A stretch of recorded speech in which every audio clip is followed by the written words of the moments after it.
Welcome to Tammy Nation. Let's go.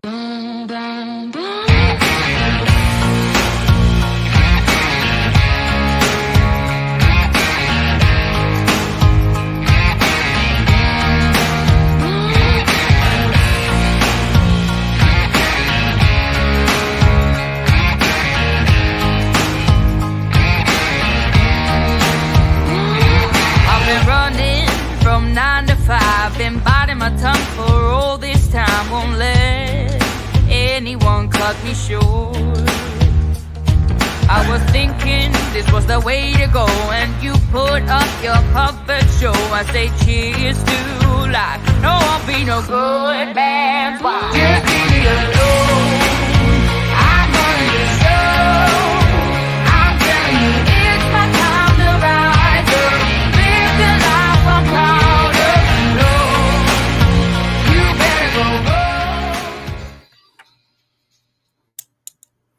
Hey, happy Wednesday evening, everybody. Welcome to Tammy Nation. I decided to pop on and cover some of these little headlines that I saw happening today. It's been a while since I've been able to go on at night, but I'm happy to be here. Thank you for those of you that are here now on this little pop-up surprise little show I'm doing here. And it is Wednesday, and it seems like Wednesdays are always wacky and crazy when it comes to the news. Every day is, but today there's some stuff that came out, and so I read through some articles and stuff, and I thought, I want to go on and share this. And the first one was about J6, and then also General Kellogg comes out, and he's talking about some things regarding Pence and other things I'm going to cover. And then we've got the three-letter agency that's accused of lying about the HB laptop. So some documentation come out about that as well. So that's the whole thing. We're getting documentation that is going public on all of this stuff, which once again, was considered conspiracy or this or that, hearsay. We've got factual documentation that we can all look up now that has been released that we can see. And we're going to start off with a DJT, Donald, coming out today, making a statement saying the J6 committee, unselect committee, extinguished and destroyed all evidence and records. He called them criminals. Well, that's the whole thing, because a whole bunch of stuff came out today regarding that. And that's what's very interesting, to cover some things that we may have forgotten regarding J6. Remember, Senator Cruz handed the document signed by 10 senators to Pelosi. That document's disappeared and it's still missing. In that 10-day document that Cruz gave to Pelosi, it was a request to review certification for a hearing that is our legal right to a hearing and has never been honored. And don't forget, in 2023, Schumer, McConnell, Klobuchar, Hoyer changed our 135-year policy of Electoral Count Act that allows us to decertify our elections. Then behind closed doors, they inserted their changed version into the omnibus bill. And these are all unlawful acts that were committed by the USA politicians. And in my opinion, it was to hide the facts about the stolen 2020 ordeal. So basically, Mr. T asked for 10K National Guard troops assigned to the Capitol that day. Pelosi, don't forget, denied that request. And then I have another question going down the line as well to keep in mind. If you think about everybody that's been investigated by the three-letter agency and how many times Mr. T has been and everything he's going through now, about the only person in his circle or in his orbit that hasn't been investigated has been Mike Pence.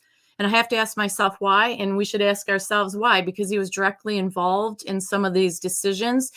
You think his testimony and everything should have been looked into.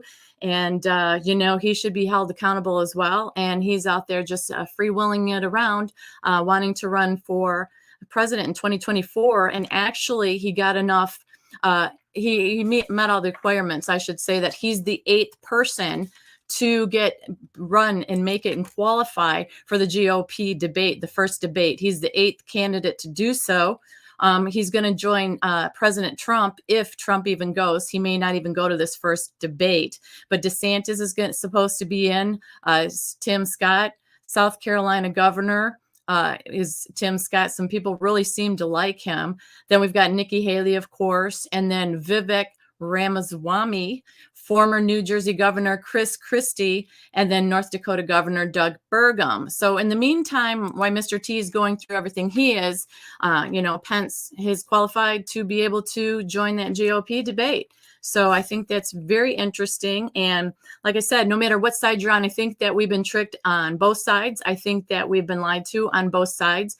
But in this big chess game of the world that's going on, keeping apprised of everything that's going on as far as documentation and literature that's coming out, I think is very crucial and very important.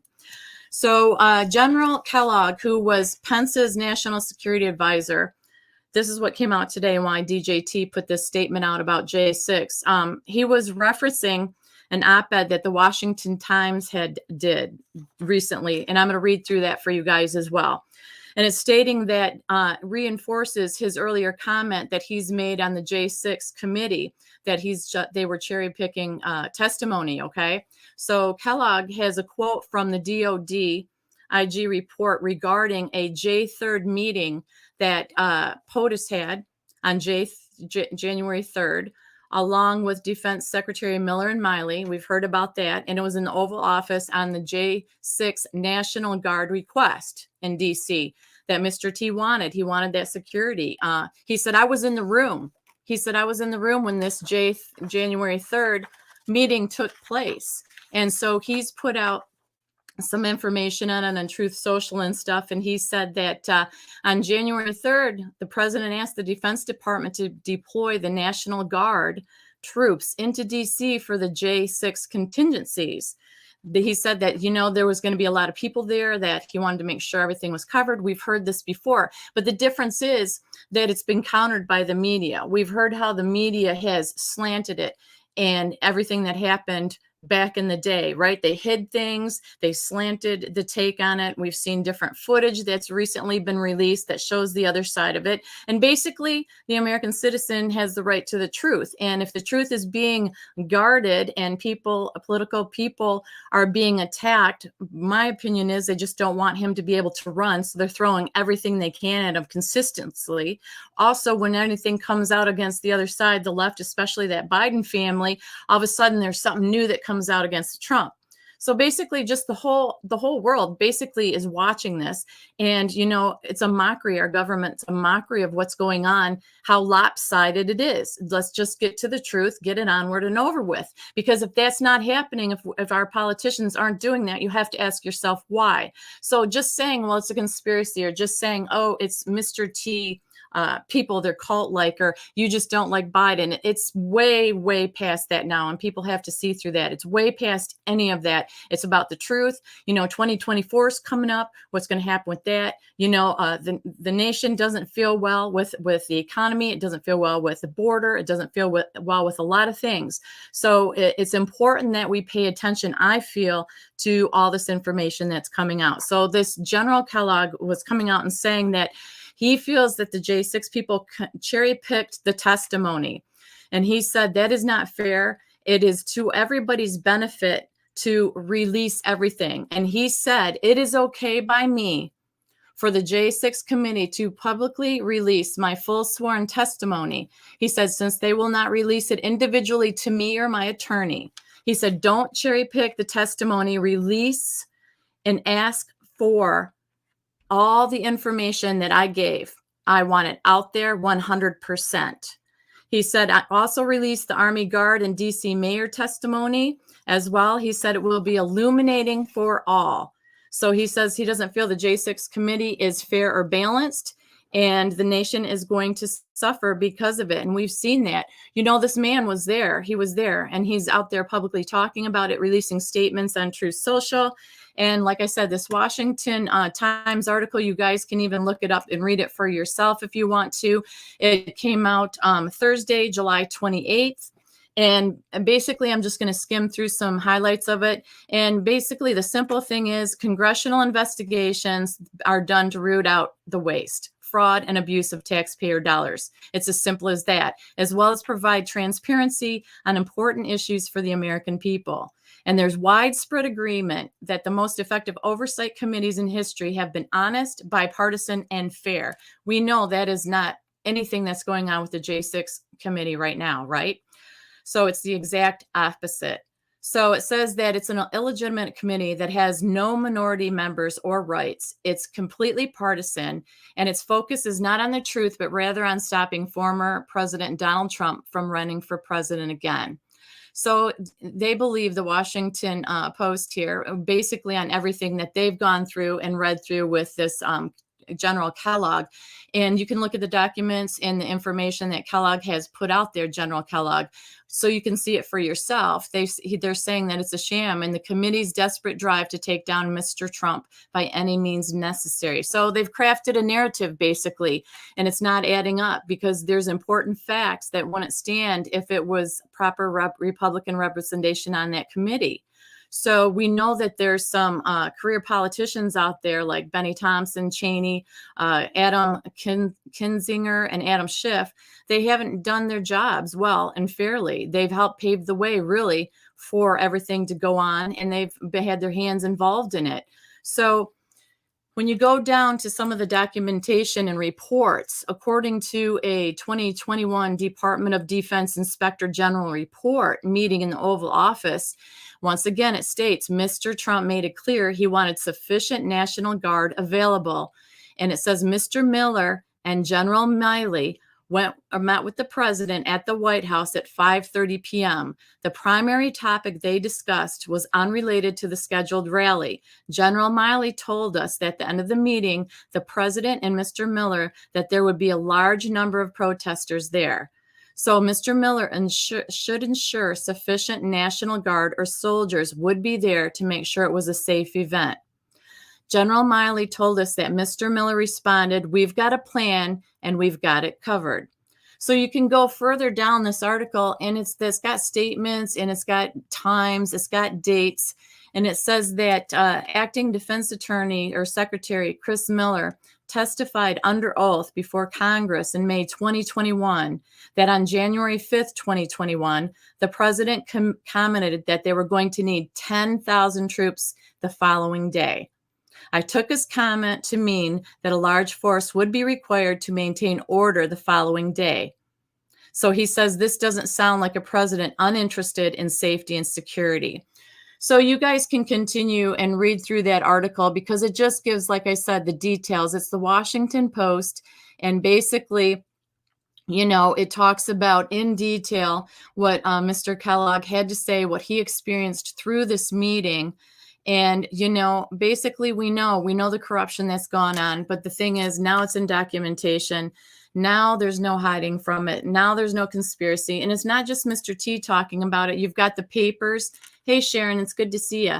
You've got the papers putting it out there, and you've got the person involved, directly involved, General Kellogg, out there saying, hey, I was in the room. I was there in that meeting. So, you know, it just made me happy to see that came out, and that there's all these details, because we know that the proof is in the pudding as far as the details, because nobody's going to believe really anything anybody says anymore, because you really can't, right? Unless it's in documentation. And, you know, some of these people have committed perjury. Some of these people were in on it for money, all these different things we're finding out. But, you know, after the dust settles, the truth is going to win. The truth always shows, right? The light is always shining on the dark. So that is an interesting article. If you guys go see it, once again, it's in the Washington Post, and it's from July 26th, I believe. And then taking it further with General Kellogg, he just released a statement on his former boss Pence on Truth Social as well.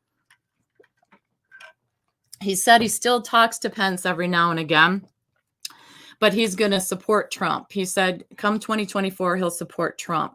So General Kellogg released this statement regarding Pence. And, you know, like I said, it's interesting. Pence hasn't been questioned and interrogated and stuff like everybody else in Trump's orbit. For some reason, there's nothing on him that they're going after, supposedly.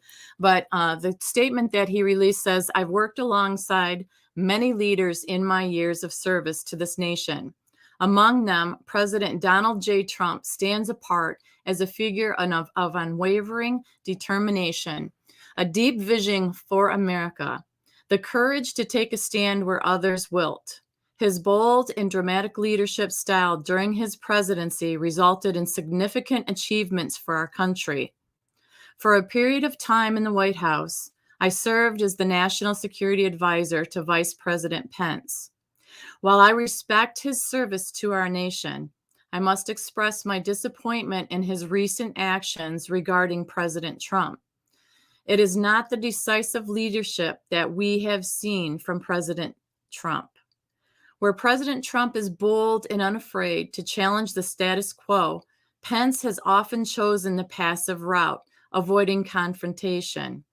His lack of assertiveness, combined with an over-reliance on failed political consultants like Mark Short, has demonstrated a less than fair leadership style unworthy of the presidency. I mean, these are some pretty powerful words, you guys, from somebody that is right in the heat of it and been behind the scenes. He knows how these people function.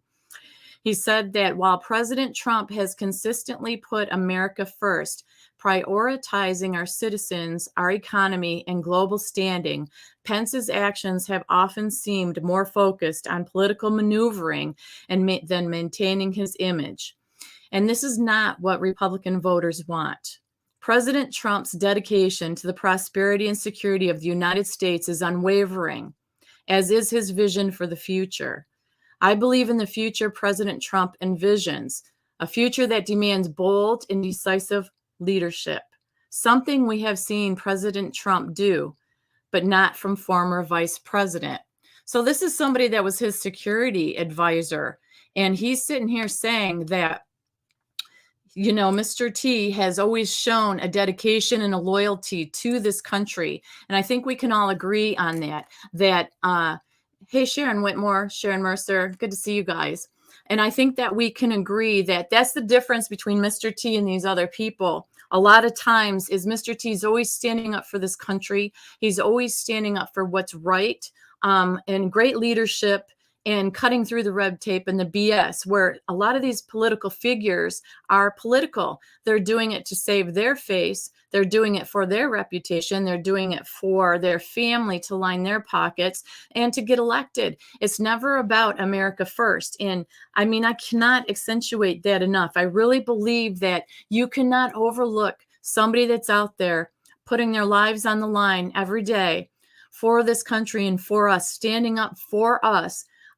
You can't put that aside. It is dangerous out there for a lot of these people that are around Trump and Trump himself. There's people that want him out.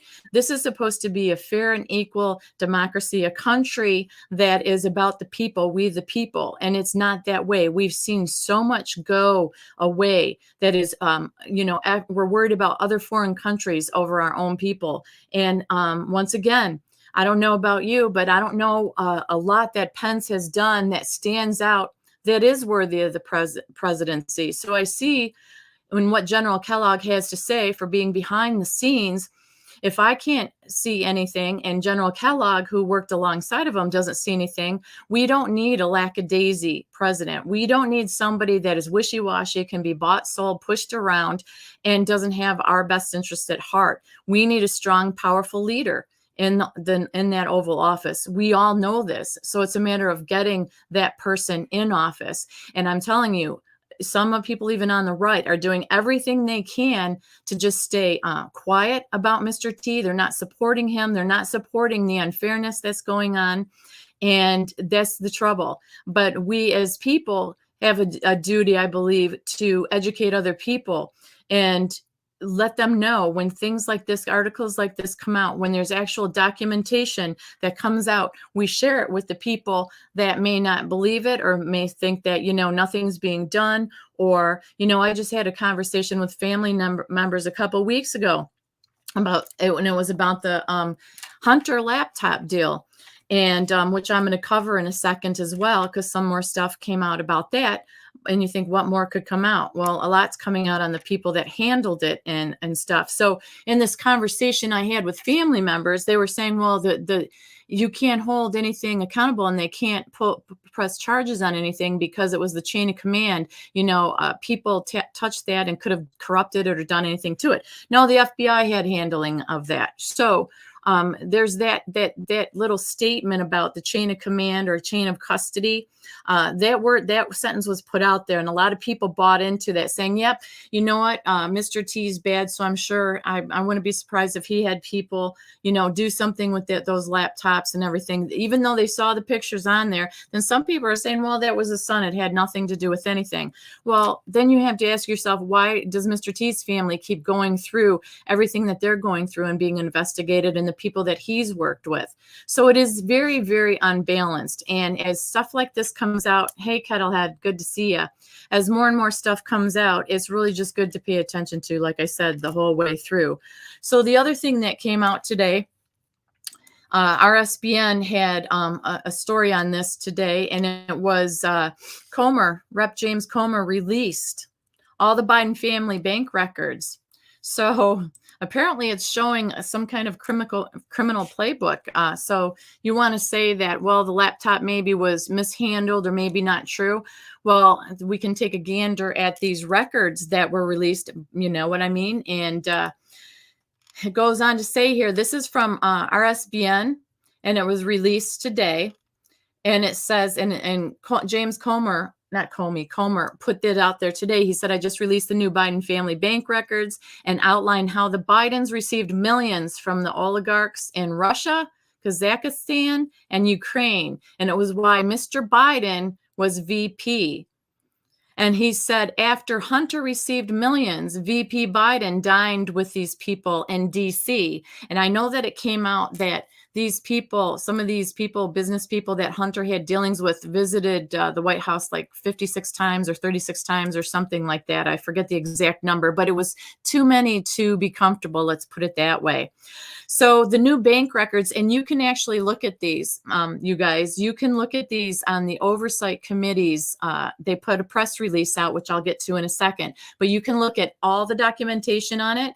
Just look it up and you can see it for yourself. There's no denying this. And I'd suggest make a few copies of it so you can hand out to the naysayers as you go through life and walk through life. When people say, oh, there was nothing going on and there's nothing to this. Well, absolutely there is. It says these new bank records released by Comer show that while Biden was still vice president, he dined with some of his son's foreign business associates. These diners were rewarded with millions being paid. In the press release, Comer wrote, during Joe Biden's vice presidency, Hunter Biden sold him as the brand to reap millions from oligarchs in all these countries. Comer explained what this meant. He said, it appears no real services were provided other than access to the Biden network, including Joe himself. Throughout the investigation into the Biden family and their finances, Biden has always maintained the stance that he never talked about or had any dealings with his son's business. And we know that. We know that he claims he never knew anything about any of it, right? He denied he's not the big guy. He laughed it off. He said, you know, I trust my son. How many times have he said, I trust my son. I'm proud of my son. Well, now these records come out and it says these bank records say otherwise. It says it's clear that Joe Biden knew about his son's business dealings and allowed himself to be the brand sold to enrich the Biden family while he was VP of the United States. Oh, and it was 36 times. It was 36 times that Hunter Biden's business partner had visited the White House between 2009 and I think it was 2016. And yet another piece of evidence that reveals his foreign business dealings. So he says that Comer's investigation into Biden's finances hopes to determine whether foreign actors targeted the Bidens, President Biden is compromised or corrupt, and our national security is threatened. So whatever it is, as they check into this and they look over these documents and they print these documents out for us to see, which, like I said, you can go ahead and go on it's oversight.house.gov. And it's a press release that they just released out today. In the headlines to it, it says Como releases third bank memo detailing payments to the Bidens from Russia, Kazakhstan, and Ukraine. So remember, we were all called crazy. It was all about Mr. T was the one that was dealing with these people. Mr. T was the bad guy. Hunter had nothing to do with it. So everything from 2 years, 2016, everything is being proven true. There's all these records of it. And you have to remember, you guys, it takes a very long time to gather all this information, to gather these records, to go ahead and press charges or bring forth whatever charges need to be made regarding all this stuff.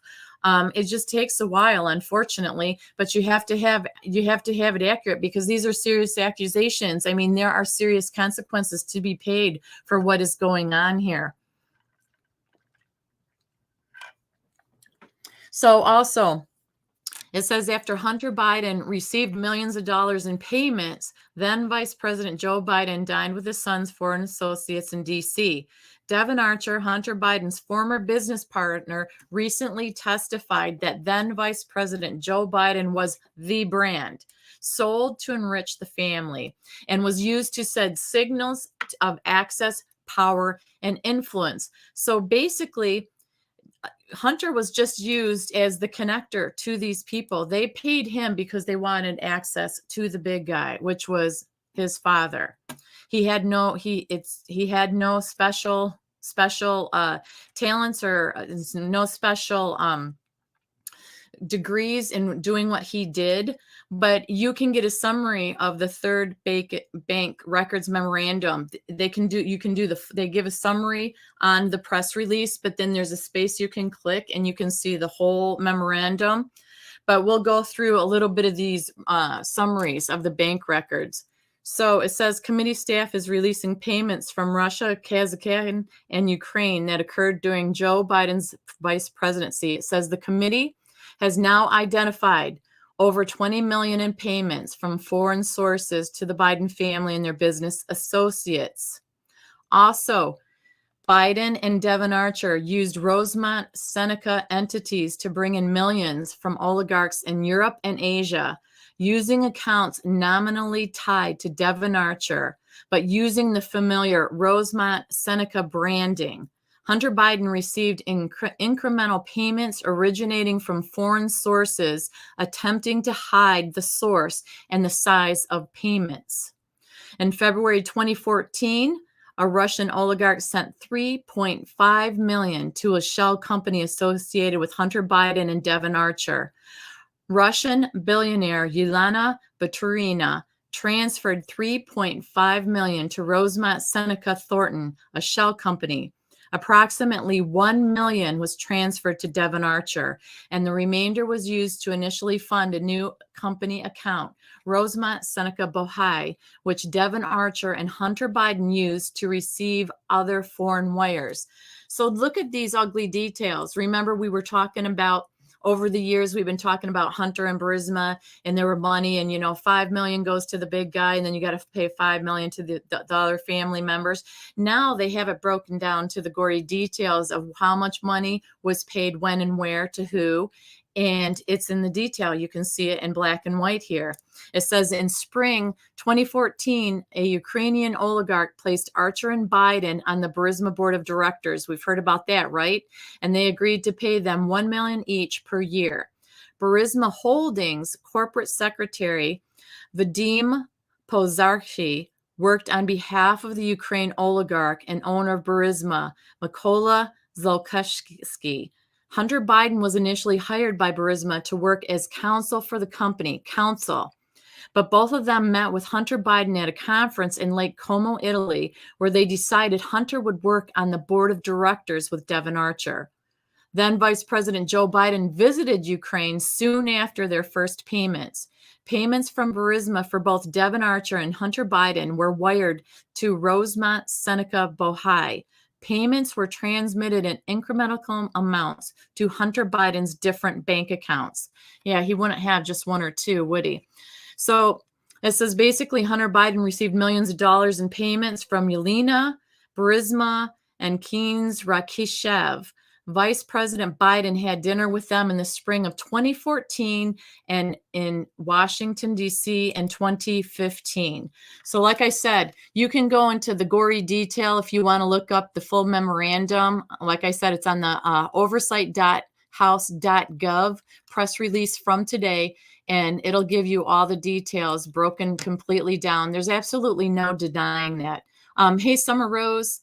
Okay, start from the beginning. So basically, you guys, this is what I like about this, and this is why I'm coming on with it, because there's actual places you can go to see actual information, money, dates. It's all tied together. And then, like I said, you can make prints of it or whatever and hand it out to people when they question you, because all this is a lot to remember in detail. And I know for myself, when I start having conversations with people, you know, it like goes all over the place. It goes from the sickness to, you know, Trump's a bad guy to, you know, this over here and Russia. It just goes on and on. So I swear, I feel like I need like a binder. I'm just going to start walking around with a binder, printing out these papers. And when people start having conversations with me, instead of just trying to pull it from memory, I'm just going to have a binder full of this information as documents get released. It's just incredible to me. The last other thing that I have for tonight is this is from Reclaim the Net. It's an article they released August 7th. And it says the three-letter agency, which begins with an F, is accused of lying under oath about knowledge of the Hunter Biden laptop and talks with Facebook. So in a revelation, evidence suggests that Elvis Chan, a San Francisco-based FBI agent, special agent, made false statements under oath regarding his interactions with major tech firms related to the reporting of the Hunter Biden laptop hard drive in the run-up to the 2020 election. This revelation is according to allegations following information gleaned from internal Facebook documents obtained by the House Judiciary Committee. Once again, the House Judiciary Committee is on it, getting stuff done. In October 2020, the New York Post released explosive reports detailing purported involvement by the president's son, Hunter, in international business transactions with his father, Joe. The subsequent discussions and correspondence between Chan and Facebook concerning these revelations have come into stark focus. In one interaction dated October 15th, 2020, a Facebook employee detailed their conversation with Chan, during which the employee recalled Chan suggesting he was familiar with the Hunter laptop FBI investigation, referencing a dearth of evidence pointing to foreign interference in the situation. However, this is the clincher. Chan's sworn testimony on November 29th, 2020, painted a divergent scenario. He proclaimed to have no knowledge of the FBI's internal investigation on the laptop's contents. Chan repeated that he only communicated with Facebook once within the context of a conference call with the FBI task force. So this conflicting testimony is part of a lawsuit against the Biden administration by the attorneys general of Missouri and Louisiana. Their contention posts it that the White House colluded with tech giants to stifle free speech unfairly. And then Rep. Jim Jordan has a little comment on one of his Twitter, I think it's his Twitter page, and it highlights that statement, "I have no internal knowledge of that investigation," by Chan. So he says those weren't Agent Chan's only inconsistent statements. He said Jordan saying that Chan also claimed in the deposition that he had no internal knowledge of the investigation involving Hunter Biden's laptop. So Jim Jordan was in on this and saying, you know what, he's not telling the truth about this. So there's a lot of stuff that hopefully will come through with this. And it says another crucial detail from Laura Demlaw is the task force section chief throws additional shade on the situation. She recounted to the House Judiciary Committee how during a phone call with Twitter officials on October 14th, 2022, an FBI agent corroborated the laptop's authenticity before suddenly being halted by another participant. So see, the FBI did say the laptop is authentic. It's all true. According to the allegations made by the House Judiciary Committee, Chan's disputed testimony did not go unchallenged. Jim Jordan vehemently refuted Chan by branding his account as completely false. He said that Jordan maintained that Chan served as a bridge between the FBI's Foreign Influence Task Force and major tech firms. He underlined the FBI's confirmation of the laptop's authenticity in contrast to the constant denial of foreign involvement. So it says tech companies' behavior during this episode underscores broader issues related to free speech and censorship. Noteworthy is Facebook's decision to curtail the exposure of the Post laptop's reports, invoking its misinformation policy. Even more disturbing was Twitter's outright blocking of efforts to share the story, relegating it as hacked materials. So this issue extends further, as just 5 days after the reports, 51 former intelligence officials, prompted by then Biden campaign advisor Antony Blinken, signed a letter casting doubt on the story by ascribing it to the hallmarks of a Russian disinformation campaign. Perjury is a serious offense. We know that. So it says it's often under-prosecuted unless it's linked to a coordinated attempt to compromise the judicial process. So it says, despite the indications, Elvis Chan might have committed this act during his civil case testimony, the House Judiciary Committee alleges. So that's a lot of new, interesting information. Hey, Lily J. That's a lot of new, interesting information in detail that Jordan's going after with Chan about the details of the laptop, because, you know, we heard that, well, we can't be sure it wasn't tampered with. It can't be do this and that. Well, now, you know, the FBI did say it was true. It was all accurate and everything. There was, you know, it was legitimate and everything else. So it's gone back and forth and back and forth. But like I say, some of these stories are buried. Some of these stories, if you don't, they're not broadly broadcast everywhere. You have to really search and find them, especially since a lot of these came out today. One of them came out a few days ago. But when it's hot off the presses like this, it's really cool. I like to get it out there when I can catch it to be able to share the information with you guys, so you're able to get out there and start looking up and researching some stuff on your own as well. And just put some of this in your back pocket and realize, you know, stuff is really going on. I'm really encouraged about the goings on, I should say. Like I said, going to the Turning Point USA event, Charlie Kirk's event, and watching these people speak in person, you know, I say, you know, on TV, you can see it. Obviously, you can see up close and stuff, but there's an energy in the room. When you're in the room with these people and you're looking at them eye to eye, because you're not super far away. It was a small little venue where I was at, and I'm watching Bongino, and I'm watching Trump, and I'm watching Don Jr., and I'm watching Matt Gaetz. You watch them. You can kind of tell the difference between a performance or somebody who's comfortable, somebody who's telling the truth, somebody who has a passion for this country. And I have to tell you, from experiencing that myself, because I was there as a critic. It's not that I wasn't, hey, D-Dog, a fan of Mr. T. I'm behind him 100%. But, you know, he is just human. He can make mistakes, but he's still the only fighter out there. And you have to ask yourself why. So seeing him in person was amazing. I believe that these people, a lot of these people, unless they're the best of the actors, in person, you can see they have a heart for this country, wanting to save it. They have a passion and drive. And the thing is, it's hard. If you aren't passionate about something, it's hard to keep that momentum. It's hard to travel across this country like Mr. T and some of these other ones are doing, but Mr. T does it the most. And still have that passion and that drive and that energy, because all these years in, he's still out there having rallies. He's out there speaking at events nonstop. He's out there. He still has the passion and the fuel and the fire in him, even though he keeps facing all this, everybody against him and all this negativity, and they're trying to take him down and make it so he can't run. And he's still his fire is still fueled. Let's put it that way. And it's the same thing for us. I don't care what we do. You all know when you get bored or you get fatigued or you get over something, that energy level, that drive, that passion is gone. And you either have to back away for a little bit, or maybe you just don't want to do it anymore. And seeing these people in person, they were great speakers. They had a passion. They, you know, you could tell there was an energy in them. Bongino kept pacing up and down that stage, and you can watch that too. I think Rumble had them all. Right Side Broadcasting Network, I think, had them too. They were there as well. You can watch them and just watch their mannerisms and watch the fire in their eyes and watch the passion. You can tell who really has a fire for this country and who doesn't. So I'm going to say it's a wonderful that we do have the people that are fighting.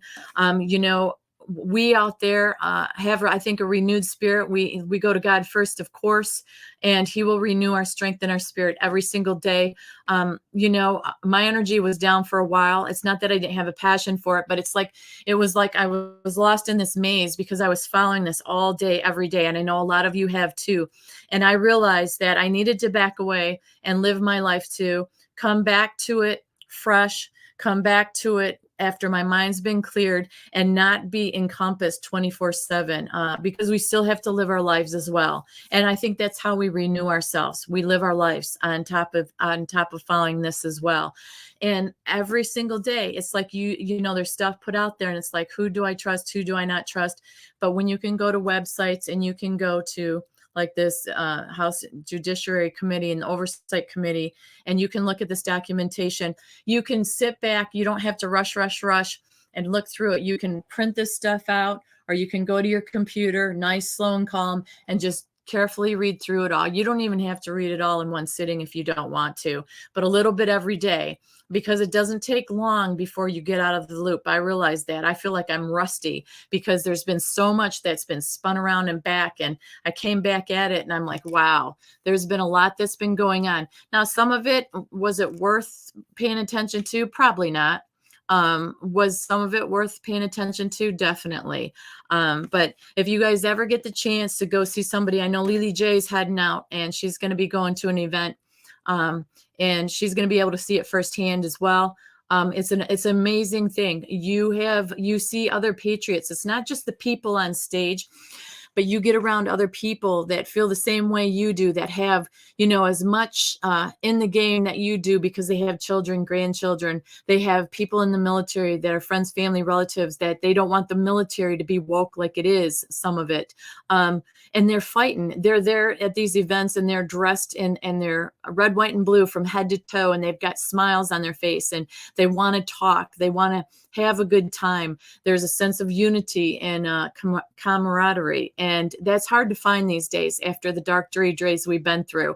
And it really is, it's a wonderful to see, whether it's a parade you go to, a rally, or just any kind of local event in your community. I've been to quite a few here in my community. And it just renews your faith, and it renews your hope, and it renews your strength in this great country, because man, she's worth fighting for. If we don't get her back, all is lost. And I just don't believe we're going to let that happen. So, like I said, those were my stories for today, you guys. I hope you got something out of it and enjoyed it as always. And I hope you look up some of these articles I talked about. And I'm going to try to get on a little more regular here and there, and just stay in touch with you guys, because I do miss seeing you guys and talking to you guys. I don't get to see and talk to you as much as I'd like to, but I'd like to fix that. So with that, I'm going to say thanks for joining me this evening. Thanks for climbing aboard, and I will see you guys as soon as I can on the next one. And God bless, and take care, and keep the faith. Love you guys.